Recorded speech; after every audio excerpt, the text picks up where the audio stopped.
जावेद और नसीर को बुलाओ।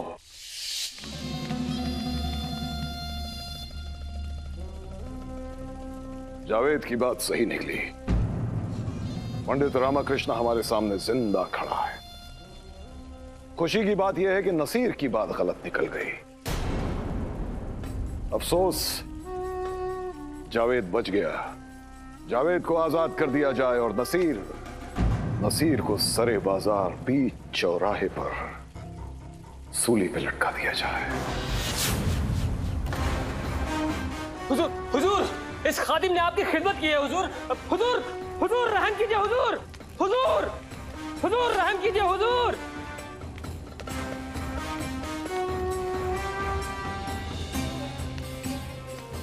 तुमने आते हुए हमारी आंखों में नहीं, हमारे गुरूर और हमारे खौफ में झांकने का नापाक गुनाह किया है पंडित।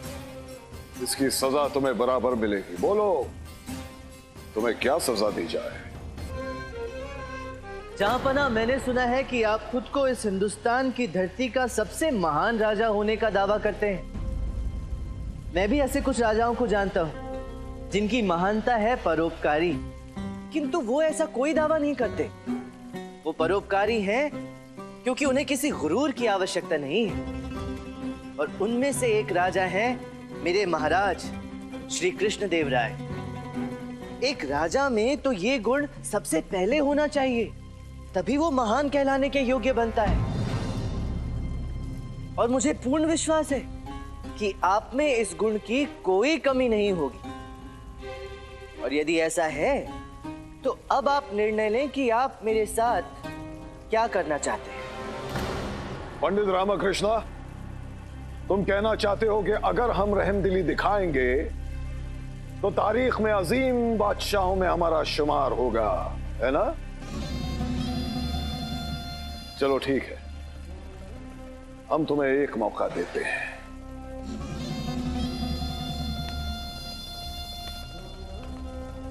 पंडित, तुम्हारा यूं बेखौफ हमारे सामने आने का मकसद क्या है?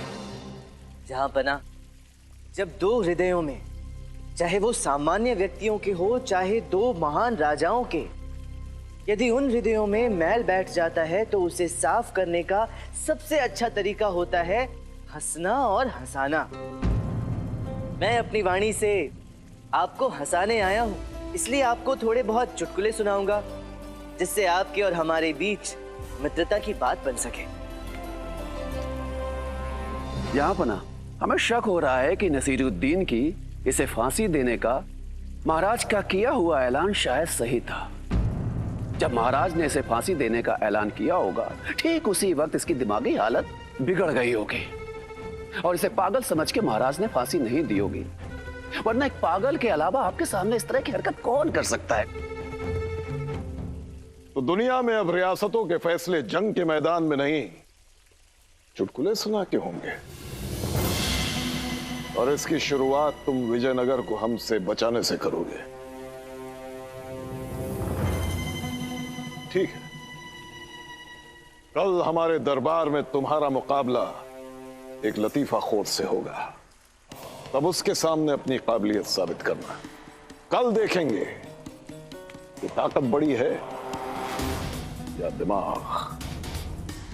अगर तुमने हमारे दरबार को अपने हुनर से हंसा के दिखा दिया तो हम वादा करते हैं कि हम विजयनगर पर चढ़ाई नहीं करेंगे।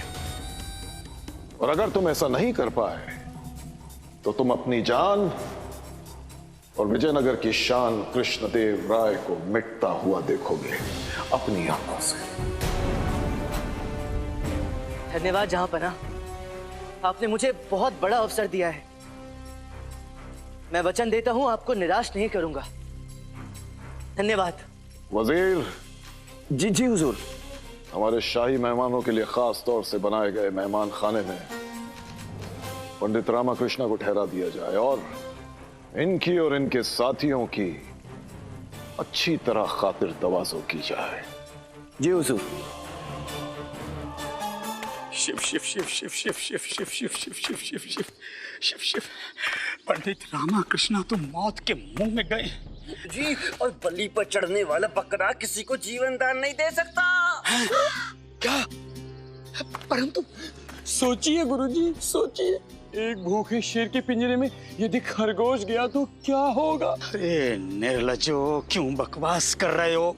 कौन भूखा शेर, कौन खरगोश? हमें खरगोश बता रहे? नहीं नहीं, आप नहीं गुरुजी, शहंशाह बाबर है, भयंकर खूंखार भूखा शेर और पंडित रामाकृष्ण छोटा सा खरगोश।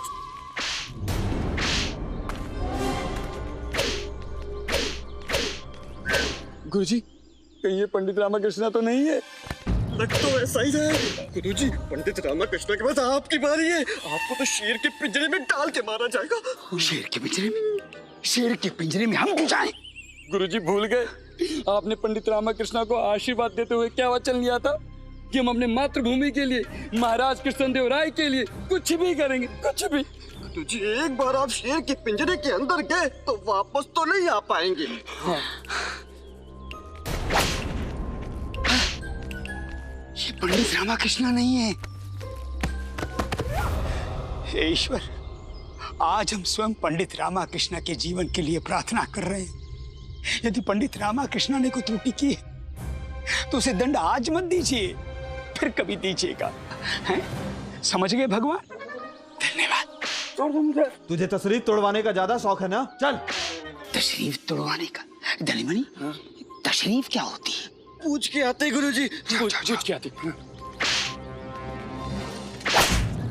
सैनिक महोदय, तशरीफ किसे कहते हैं? क्या अर्थ होता है इसका? तशरीफ?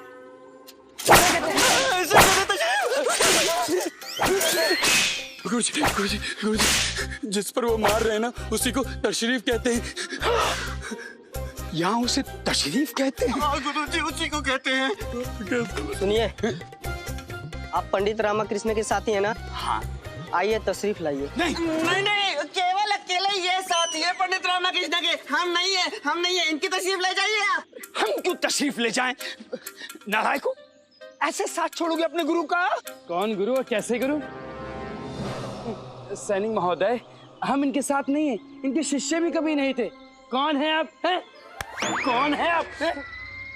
वो देखिए गुरुजी, पंडित रामाकृष्ण आ गए सही सलामत अपनी तशरीफ के साथ। गुरुवर, इन्होंने हमारे विश्राम की व्यवस्था अतिथि गृह में कर दी है। आइए चलिए। हाँ, हम अत्यंत क्लांत। चलिए चलिए चलिए। महाराज, हमारे गुप्तचरों ने हमें ये सूचना दी है कि पंडित रामकृष्ण आगरा पहुंच गए। पहुंच गए? पंडित रामकृष्ण हमेशा में फंसा देता है, या तो अपनी बातों में, या फिर बातों की भावनाओं में, या फिर इन भावनाओं में छिपी संभावनाओं में फंसा देते हैं हमें। इस बार भी हमें प्रतीत हो रहा है कि हम बुरी तरह से फंस गए हैं, त्रुटि हो गई हमसे। पंडित रामकृष्ण की बातों में आकर हमें उन्हें वहां जाने की अनुमति दे दी। महाराज, हम आपकी चिंता का विषय समझ सकते हैं। आप नहीं समझ सकते हैं। यदि कुछ अमंगल हो गया तो क्या होगा? पंडित रामकृष्ण की अम्मा को, उनकी धर्मपत्नी शारदा को हम क्या उत्तर देंगे महामंत्री जी? एक जान को जोखिम में डाल भी दिया तो क्या?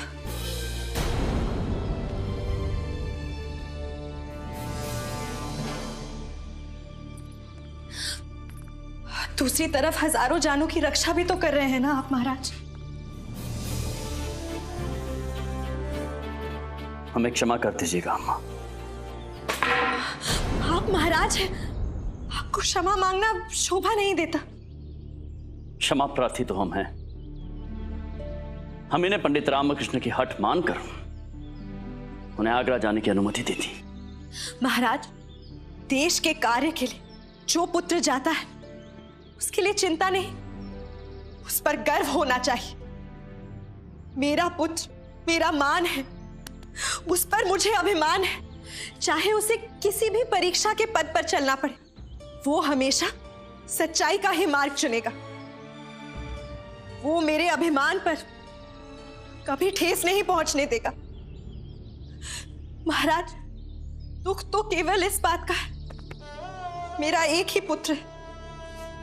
काश मेरे और भी पुत्र होते जो देश के लिए कुछ भी कर गुजरने से पहले सोचते तक नहीं। मुझे गर्व है कि देश की रक्षा के लिए मेरे पुत्र को चुना गया है। महाराज, आप चिंता मत कीजिए। मेरे रामा के पास बुद्धि और वाणी दोनों शस्त्र हैं, जो किसी भी ब्रह्मास्त्र से बढ़कर है, जो किसी भी बलशाली सम्राट के पास भी नहीं होगा। और मेरे रामा को दोनों का सही उपयोग कब और कैसे करना अच्छे से आता है। जी अम्मा, आप बिल्कुल ठीक कह रही हैं। हमारे पंडित रामकृष्ण को कुछ नहीं होगा। और यदि कोई अनहोनी हो भी गई तो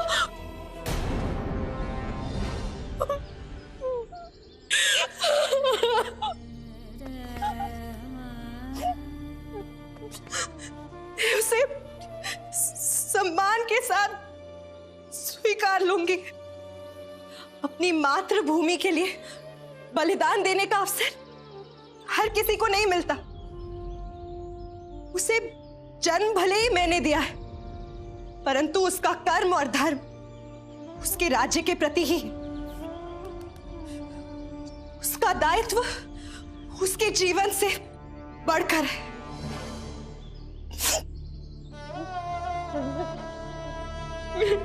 संयम रखिए शारदा देवी। सत्य कह रही है अम्मा, कुछ नहीं होगा पंडित राम को।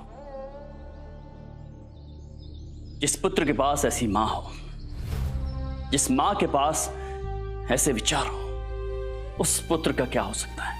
वो तो जीवन और मृत्यु दोनों में ही महानता प्राप्त कर जाता है। धन्य है आप अम्मा, और धन्य है विजयनगर राज्य की ये भूमि, जिस पर आप जैसी मां ने जन्म लिया और आपके पुत्र जैसे पुत्र ने जन्म लिया।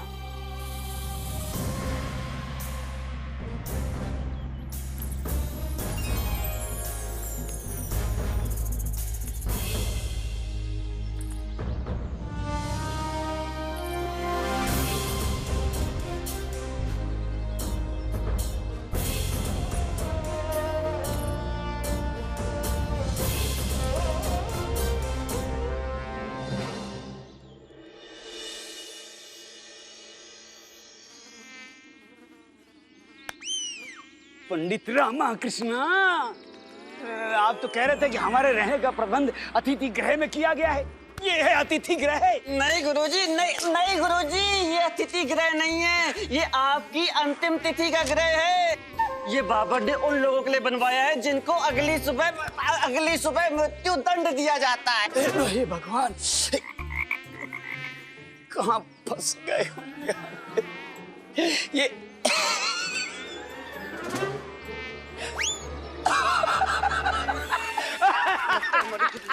अगली सुबह उनके साथ क्या होने वाला है? गहरा सदमा लगा गुरुजी को। गुरुजी, आप सदमे का नाटक करके समाधान प्राप्त करना चाहते हैं। ये बाबर का राज्य है, विजयनगर नहीं गुरुजी। मुझे भिखारी को 2 मुट्ठी दान भी नहीं देते। क्या कर रहे हैं गुरुजी?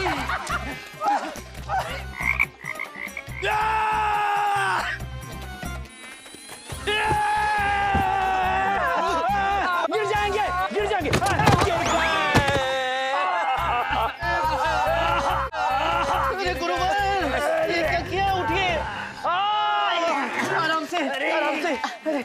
उठिए। यहाँ तो जानवर भी रहने से मना कर दे, और हमें राजगुरु तथाचार्य को यहाँ रात्रि बितानी पड़ेगी।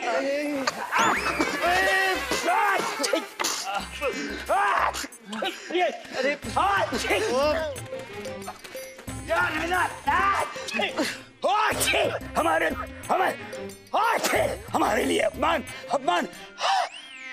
गुरुवर, ये लीजिए पानी लीजिए। संभाल के। देखिए गुरुवर, हम यहाँ विश्राम करने नहीं आए हैं। हम यहाँ अपने राज्य की रक्षा के लिए आए हैं।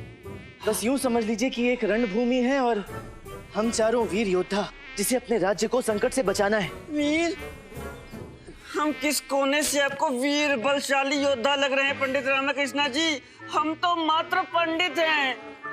धनी, मैं उस बौद्धिक बल की बात कर रहा हूं जो हर पंडित की शक्ति होती है। बाबर हमें विचलित करना चाहता है, ताकि हमारी ऊर्जा, हमारा ध्यान हम खो बैठे, किंतु हम ऐसा कदापि नहीं करेंगे।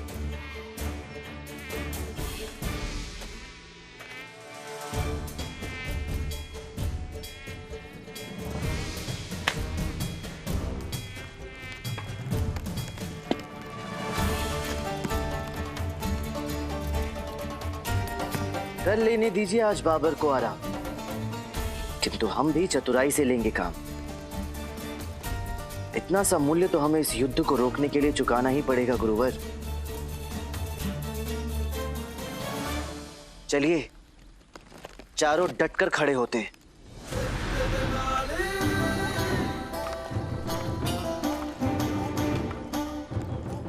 और अपने महाराज और मातृभूमि को विजयी बनाते हैं।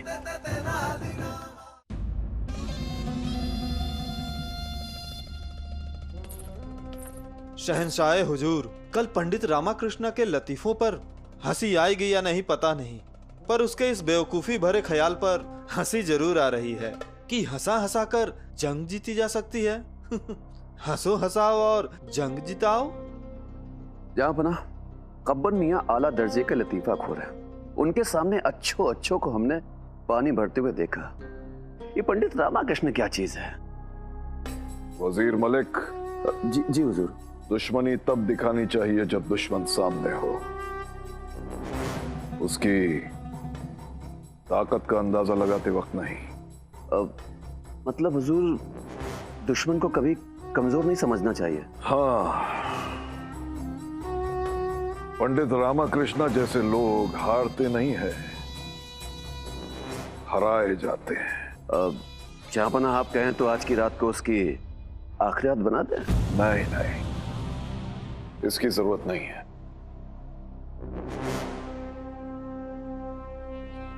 अच्छा वजीर मलिक, एक बात बताओ, हमें सबसे ज्यादा किस चीज का शौक है? जहां वो शिकार का। बिल्कुल सही। पर क्या तुम जानते हो कि हम बार बार शिकार पर क्यों जाते हैं? क्योंकि शिकार में हमारे हमले से जख्मी होके जब कोई जानवर तड़पता है तो हमारे लिए वक्त रुक जाता है। हम उस जानवर को और तड़पता देखना चाहते हैं। पंडित रामाकृष्ण ने शेर के मुंह में हाथ डाला है।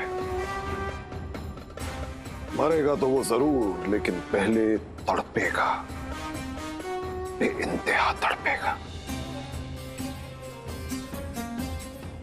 जा बना, पंडित रामाकृष्ण खुद को बचाने के लिए लतीफे सुनाकर लोगों को हंसाने की कोशिश करेगा, तो कल बंदोबस्त कैसा करना है जापना? बंदोबस्त की जरूरत नहीं है,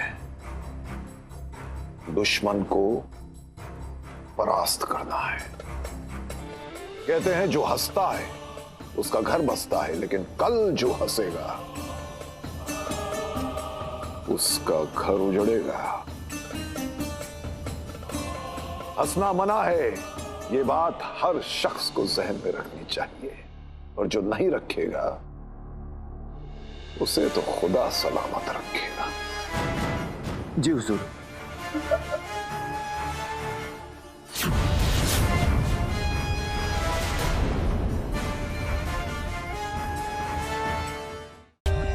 For more updates, subscribe to our channel, click the show links and enjoy watching the videos.